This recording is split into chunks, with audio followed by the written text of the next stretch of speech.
మా latest videos కోసం మా ఈ తెలుగు న్యూస్ ఛానల్ సబ్స్క్రైబ్ చేసి గంట సింబల్ యాక్టివేట్ చేసుకోండి. ఈ 2 పూల చెట్లను ఇంట్లో కానీ ఇంటి ముందు కానీ పొరపాటున కూడా పెంచకూడదు. ఒకవేళ ఉంటే వెంటనే తీసేయమని పండితులు అంటూ ఉన్నారు. మరి ఆ 2 పూల చెట్లు ఏమిటో ఇప్పుడు మనం ఈ వీడియోలో తెలుసుకుందాం. ఫస్ట్ అయితే ఈ వీడియోకి ఒక లైక్ కొట్టి మా ఛానల్ని సబ్స్క్రైబ్ చేసుకుని మాకు సపోర్ట్ చేయండి. ఎందుకంటే మాకు మీ సపోర్ట్ చాలా అవసరం. చాలామందికి మొక్కలంటే బాగా ఇష్టం ఉంటుంది. రకరకాల మొక్కలను ఇంట్లో పెంచుతూ ఉంటారు.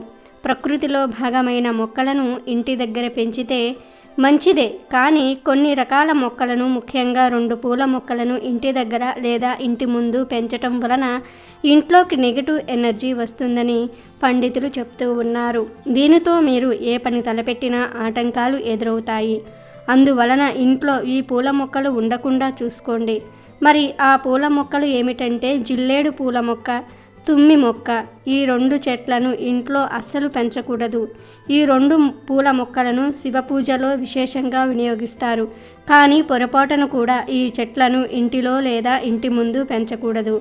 ఆ చెట్లు ఇంట్లో మొలిస్తే ఆ ఇంటికి దరిద్ర దేవత వచ్చిందని భావిస్తారు.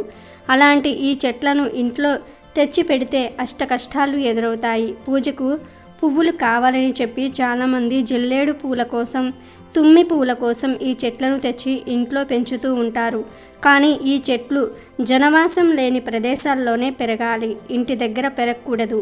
కానీ ఈ రోజుల్లో చాలామంది జిల్లేడు పూల కోసం, తుమ్మి పూల కోసం అంత దూరం మేమెలా వెళ్తాం అని చెప్పి ఇంటికి తెచ్చి పెంచేస్తూ ఉన్నారు. సాధారణంగా ఈ 2 మొక్కలు ఎవ్వరూ నడవని చోట, జనవాసం లేని చోట, నిశ్శబ్దంగా ఉండే స్థలాలలో, పాదస్పర్శ సోకని క్షేత్రాలలో మాత్రమే ఈ మొక్కలు మొలుస్తాయి. అలాంటి మొక్కలు ఇంట్లో మొలిచినా, తెచ్చి పెంచినా దానిని అశుభంగానే పెద్దలు పరిగణిస్తూ ఉంటారు. ప్రపంచంలో ఐశ్వర్యాన్ని పాడు చేయడానికి గొప్ప శాపం ఉంది. నీ ఇంట జిల్లేడు మొక్క పుట్ట అని శపిస్తే ఆ ఇల్లు ఇక నివాస యోగ్యంలో ఉండదు, పాడుబడిపోతుంది. అందుకే పూర్వం ఎవరిని అయినా సరే శపించాలంటే నీ ఇంట జిల్లేడు మొక్క పుట్ట అని శపించేవారు. ఇలా శపిస్తే ఇంట్లోని ఐశ్వర్యం అంతా కూడా పోతుందని నమ్ముతారు. ఇది భయంకరమైన శాపం. ఇలాంటి జిల్లేడు మరియు తుమ్మి చెట్లను ఇంటికి తెచ్చి పెంచుకుంటూ ఉంటే ఏం జరుగుతుందో మీకు ఇప్పటికే అర్థమై ఉంటుంది. ఇంటి దగ్గర జిల్లేడు, తుమ్మి మొక్కలను పెంచకూడదు.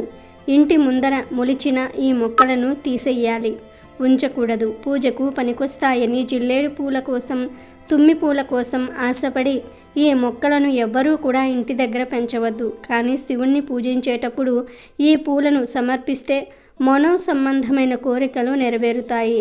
కనుక అందరూ గుర్తుపెట్టుకోండి, జిల్లేడు, తుమ్మి ఈ 2 మొక్కలను ఎవ్వరూ కూడా ఇంటి దగ్గర, ఇంటి ముందు పెంచకండి. ఒకవేళ వాటంతట అవే పుట్టినా తీసి పడేయండి. లేదంటే దరిద్రదేవత మీ ఇంటిని ఆవహించి ఇక కష్టాలు ఎదురవుతాయి, నెగిటివ్ ఎనర్జీ ఎక్కువైపోతుంది. మరి తెలుసుకున్నారు కదా, అందరూ కూడా ఈ జాగ్రత్తలను పాటించండి.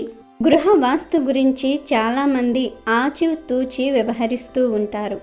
ఇల్లు నిర్మించేటప్పుడే మొక్కల కోసం ప్రత్యేకంగా కొంత భాగాన్ని వదిలి ఇంటిని నిర్మించుకుంటూ ఉంటారు. ఏ మొక్కలు నాటాలో, ఏ దశల్లో నాటుకోవాలో అని, అలాగే మొక్కల కోసం వాస్తును కూడా చూస్తూ ఉంటారు. తమ ఇంటిని నిర్మించిన వారితోనే ఏ మొక్క ఎక్కడ పెట్టుకోవాలి అనే సందేహాలను కూడా నివారించుకుంటూ ఉంటారు. వారు చెప్పినట్లుగానే ఆ మొక్కలను అక్కడే పెడుతూ ఉంటారు. అన్ని రకాల పండ్ల చెట్లను పెంచుకోవాలి అనుకునేవారు ఇంటికి తూర్పు వైపున లేదా ఉత్తరం వైపున ఎక్కువగా ఖాళీ స్థలం వదిలి మిగతా దిశల్లో ఈ చెట్లను, అంటే పండ్ల చెట్లను పెంచుకోవాలి. అయితే అన్ని పండ్ల చెట్టుల్లో కూడా నిమ్మకాయ చెట్టుకు ఎక్కువ ప్రాధాన్యత ఉంటుంది. అందుకే చాలామంది నిమ్మ చెట్టును వారి ఇంట్లో పెంచుకోవడానికి ఆసక్తి చూపిస్తూ ఉంటారు. నిమ్మతో పాటు కరివేపాకు, గోరింత చెట్టు ప్రతి ఇంట్లోనూ, ప్రతి ఇంటి పెరట్లోనూ కనిపిస్తూ ఉంటుంది. పూర్వకాలంలో అయితే ప్రతి ఇంట్లోనూ ఈ చెట్లు మనకు విడివిడిగా కనిపిస్తూ ఉండేవి. అలాగే వాస్తు ప్రకారం నిమ్మ చెట్టును ఏ దిశన లేదా ఏ దిక్కులో పెడితే మంచి ఫలితాలు కలుగుతాయో అని కూడా ఆలోచిస్తూ ఉంటారు. నిమ్మకాయను వంటల్లో, పూజా పరిహారాలలో, ఆరోగ్యపరంగా చెడు ప్రభావాల నుండి బయటపడడానికి ఉపయోగిస్తూ ఉంటారు. నిమ్మ పండులో విటమిన్ సి ఎక్కువగా ఉంటుంది. నిమ్మరసం కూడా చాలా వాటిల్లో ఉపయోగిస్తూ ఉంటారు. నిమ్మకాయ రసం మనం కూరల్లో కానీ అన్నంలో చేసుకొని, అంటే నిమ్మ పులిహోర వంటివి చేసుకుని తింటూ ఉంటాము. అలాగే వేసవి కాలంలో ఎండల వల్ల నిమ్మరసం ఎక్కువగా తీసుకుంటూ ఉంటాము. నిమ్మకాయను ఎక్కువగా నాన్ వెజ్ కర్రీస్లో ఉపయోగిస్తూ ఉంటారు. ఎందుకంటే నాన్ వెజ్ తొందరగా అరగదు కాబట్టి, నిమ్మకాయ తొందరగా అరుగుదలను పెంచుతుంది కాబట్టి నాన్ వెజ్ వంటి కూరలు వండుకున్నప్పుడు నిమ్మకాయను ఎక్కువగా ఉపయోగిస్తూ ఉంటారు. నిమ్మరసం నీళ్లు త్రాగటం వల్ల ఒంటిలో వేడి తగ్గుతుంది. నిమ్మకాయలోని రసం తలకు రాసుకుంటే చుండ్రు తగ్గుతుంది. చర్మ సౌందర్యాన్ని పెంచడానికి కూడా ఈ నిమ్మ ఎంతగానో ఉపయోగపడుతుంది. చేతులు, పాదాలు మృదువుగా ఉండడానికి నిమ్మరసం వాడుతూ ఉంటారు. నిమ్మకాయ వైద్యపరంగా, చర్మపరంగా, జుట్టు పరంగా చాలా రకాలుగా ఉపయోగపడుతుంది. నిమ్మకాయను చెడు దృష్టి, నరఘోష ప్రభావాల నుండి బయటపడడానికి కూడా ఉపయోగిస్తూ ఉంటారు. మన పురాతన కాలం నుండి నిమ్మకాయకు ఎంతో ప్రాధాన్యత ఉంది. ప్రతి ఒక్కరి ఇంట్లోనూ ఈ నిమ్మ చెట్టు ఉండేది. నిమ్మ చెట్టు ఇంటి పెరట్లో ఉండటం వలన మన చుట్టూ ఉండే గాలిలో ఉండే విషవాయువులను నిమ్మ చెట్టు లాగేసుకుని మనకు స్వచ్ఛమైన గాలిని ఇస్తుంది. అలాగే మన పెద్దలు ఎక్కడికైనా కొత్త ప్రదేశాలకు వెళ్ళినప్పుడు నిమ్మకాయను తీసుకుని వెళ్ళమని చెప్తూ ఉండేవారు. అలాగే ఎవరైనా సరే అతిథులు వచ్చినప్పుడు నిమ్మరసం చేసి వారికి ఇచ్చేవారు. అలాగే ఇంటిపై చెడు ప్రభావం పడకుండా ఉండడానికి నిమ్మకాయలను అమ్మవారి దగ్గర ఉంచి ఇంటి గుమ్మానికి కట్టేవారు. నిమ్మకాయలను ఇన్ని రకాలుగా మన పూర్వీకులు ఉపయోగించుకుంటూ ఉండేవారు. కాబట్టి నిమ్మ చెట్టును ఇంట్లో పెంచుకోవటం మంచిదే అని మన పూర్వీకుల కాలం నుంచి మనకి తెలిసిన విషయమే. నిమ్మ చెట్టు ఇంటి పెరట్లో ఉండటం వల్ల ఆ ఇంట్లోకి ఎటువంటి నెగిటివ్ ఎనర్జీ ప్రవేశించలేవు. ఎటువంటి దుష్ట శక్తులు కానీ, చెడు ప్రభావం కానీ ఆ ఇంటి దరిదాపుల్లో కూడా ఉండలేదు. అలాగే నిమ్మ చెట్టును ఈశాన్యము, తూర్పు, ఉత్తర దిశల్లో పెంచుకోకూడదు. ఇక నైరుతి దిశలో పెంచుకోవటం మంచిది. ఉత్తర దిశలో ఏ మొక్క నాటకూడదు. తేలికపాటి పూల చెట్లను ఉత్తర దిశలో ఉంచుకోవచ్చును అని పురాణాలు చెప్తూ ఉన్నాయి.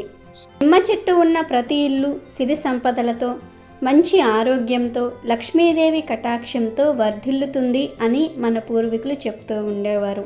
పాజిటివ్ ఎనర్జీని ఇచ్చే చెట్లలో నిమ్మ చెట్టు ఒకటిగా మన పెద్దలు ఏనాడో చెప్పారు. గోరింట చెట్టు గౌరీ ఇంటి చెట్టు అని దీనికి పేరు. పార్వతీదేవికి ఈ ఆకు అంటే ఎంతో ఇష్టం. అందుకే దీనికి గౌరీ ఇంటి ఆకు అని పేరు.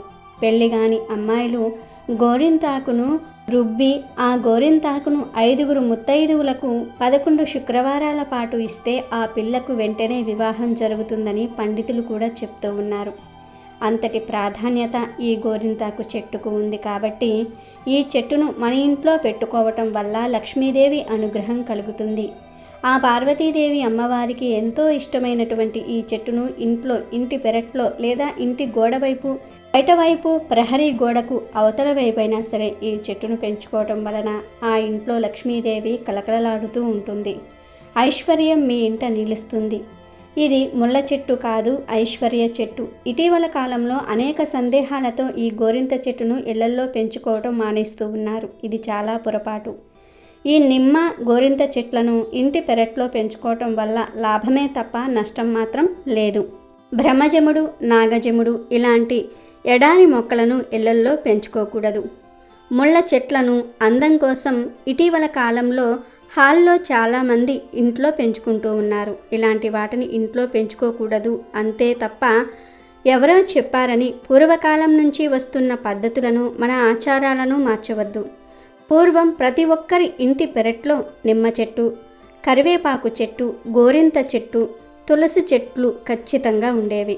నిమ్మ, గోరింత ఈ 2 చెట్లు కూడా పాజిటివ్ ఎనర్జీని ఇచ్చే చెట్లే కాబట్టి ఇంటి వెనుక పెట్టుకుంటే, అంటే ఇంటి వెనుక భాగంలో ఉండేటటువంటి పెరట్లో పెట్టుకుంటే ఎంతో ఆనందము, ఆరోగ్యము, ఐశ్వర్యం కూడా. కాబట్టి ఎటువంటి ఆలోచన లేకుండా ఈ చెట్లను ఇంట్లో పెంచుకోవచ్చు. మన ఇంట్లో ఏదైనా పూజ చేసినప్పుడు ఖచ్చితంగా ఉపయోగించేవి తమలపాకులు. తమలపాకు చెట్టును చాలామంది ఇంట్లో పెంచుతూ ఉంటారు.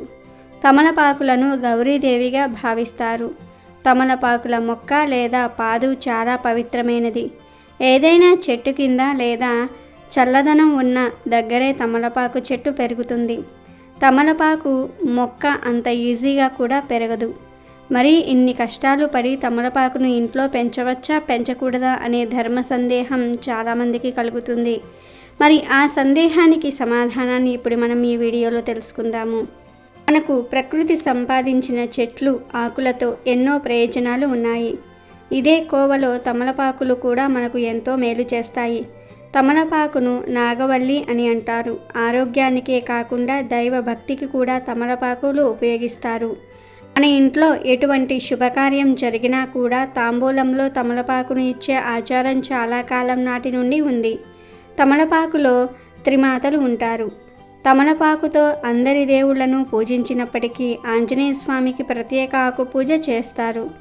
అమృతం కోసం దానవులు దేవతలు సాగర మదనం చేసినప్పుడు లక్ష్మీదేవితో పాటు తమలపాకులు కూడా పుట్టాయని పెద్దలు చెప్తూ ఉంటారు.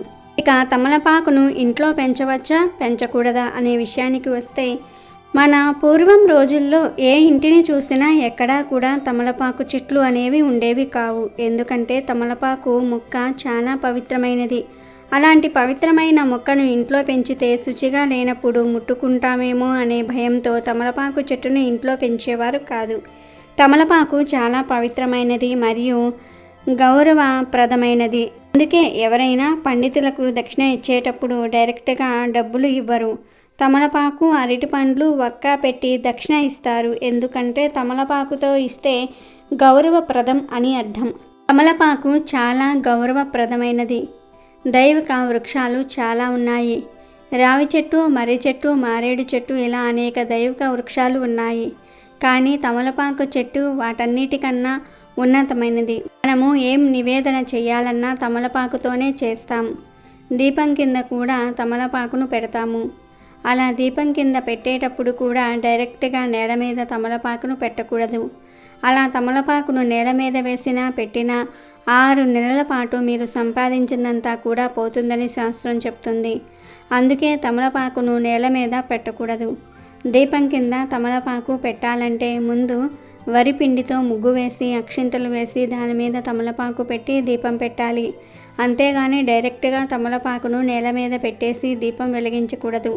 తమలపాకు విషయంలో అంత జాగ్రత్త పడాలి. తమలపాకుకి అంత గౌరవాన్ని ఇవ్వాలి. ఇలాంటి తమలపాకుల చెట్టును మడి ఆచారాలు పాటించని ఈ కాలం ఇళ్లల్లో పెంచటం సమంజసం కాదు. కాబట్టి ఇంట్లో తమలపాకు చెట్టు పెంచకూడదు. తమలపాకులు అమ్మేవారు తమలపాకులను ఇది ఒక ఆకు అనే నిర్లక్ష్యంతో చూస్తారు. అందుకే వారి దగ్గర డబ్బులు నిలబడవు అని చెప్పవచ్చు.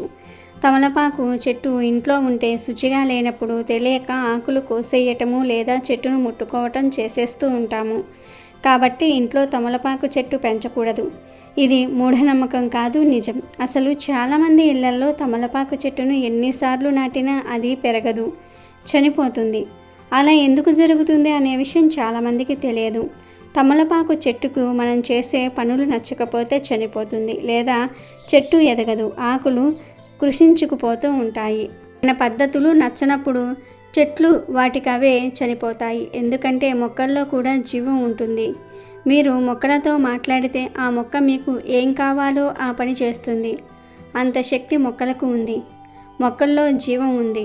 మొక్కలు మనం చేసే పనులకు రెస్పాండ్ అవుతాయి. ఇవన్నీ సైన్స్ చెప్పింది. పూర్వం ఈ సైన్స్నే వేదాల్లో పురాణాల్లో చెప్పారు. ఆ వేదం ప్రకారం ఇంట్లో కొన్ని మొక్కలను అస్సలు పెట్టకూడదని మన పెద్దలు చెప్పారు. ఆ ప్రకారంగా ఇంట్లో తమలపాకు మొక్క పెంచకూడదు. మడి ఆచారాలు పాటించిన వారి ఇంట్లో తమలపాకు చెట్టును అస్సలు పెంచకూడదు. పెంచినా ఆ మొక్క పెరగదు. మనం శుచిగా లేనప్పుడు, ఆచారాలు పాటించినప్పుడు ఆ మొక్క చనిపోతుంది లేదా ముడుచుకుపోతుంది. మడి ఆచారాలు పాటించేవారు, శుచిగా ఉండేవారు పెంచుకోవచ్చు, కానీ శాస్త్రం మాత్రం తమలపాకు చెట్టును ఇంట్లో పెంచవద్దు అనే చెప్తుంది. తమలపాకులు మనకు అవసరమే, అయినప్పటికీ తమలపాకు చెట్టు ఇంట్లో పెంచకూడదు. 10 రూపాయలు పెట్టి కొనుక్కుంటే సరిపోతుంది. పూర్వం రోజుల్లో అస్సలు ఎవ్వరూ కూడా తమలపాకు చెట్టును ఇంట్లో పెంచలేదు. ఇప్పుడు ఎక్కడ పెడితే అక్కడ తమలపాకు చెట్లు దొరుకుతున్నాయి కదా అని తెచ్చి ఇంట్లో నాటుతున్నారు. తెలియక ఇలా తమలపాకు చెట్లను ఇంట్లో పెంచితే లేనిపోని ఇబ్బందులు వచ్చే అవకాశం కూడా ఉంది. అంతేకాదు మనుషులు తిరిగే చోట తమలపాకు చెట్లు అస్సలు పెరగవు. ఎందుకంటే మనుషుల ఫ్రీక్వెన్సీ తక్కువ, తమలపాకు చెట్టు ఫ్రీక్వెన్సీ ఎక్కువ. తమలపాకు చెట్టు దేవుని ఎనర్జీతో కనెక్ట్ అయి ఉంటుంది. తమలపాకు చెట్టు ఫ్రీక్వెన్సీ మానవుడి ఫ్రీక్వెన్సీ అస్సలు మ్యాచ్ అవ్వవు. కాబట్టి ఇళ్లల్లో తమలపాకు మొక్క పెంచకుండా ఉంటేనే మంచిది. కాబట్టి మడి ఆచారాలు పాటించని వారు ఎట్టి పరిస్థితుల్లోనూ కూడా ఇంట్లో తమలపాకు చెట్టు పెంచవద్దు. లేదు మేము ఖచ్చితంగా మడి ఆచారాలు పాటిస్తాం అనుకునేవారు ఖచ్చితంగా తమలపాకు చెట్టును పెంచుకోవచ్చు. కానీ ఇంట్లో పెంచిన తర్వాత శుచిగా లేనప్పుడు తమలపాకు మొక్క దగ్గరకు వెళ్ళినా, అంటినా, ముట్టినా, ఆకులు కోసినా లేనిపోని దోషం కలుగుతుంది. కొత్త కష్టాలు వచ్చే ప్రమాదం ఉంది. ఈ విషయాన్ని దృష్టిలో ఉంచుకొని తమలపాకు చెట్టును ఇంట్లో పెంచాలా పెంచకూడదా అనే విషయాన్ని మీరే నిర్ణయించుకోవాలి. అమెజాన్లో బెస్ట్ డిస్కౌంట్స్ కోసం వీడియో డిస్క్రిప్షన్లో లింకు ఉంది చూడండి. అలాగే మా టెలిగ్రామ్ ఛానల్ సబ్స్క్రైబ్ చేసుకోండి.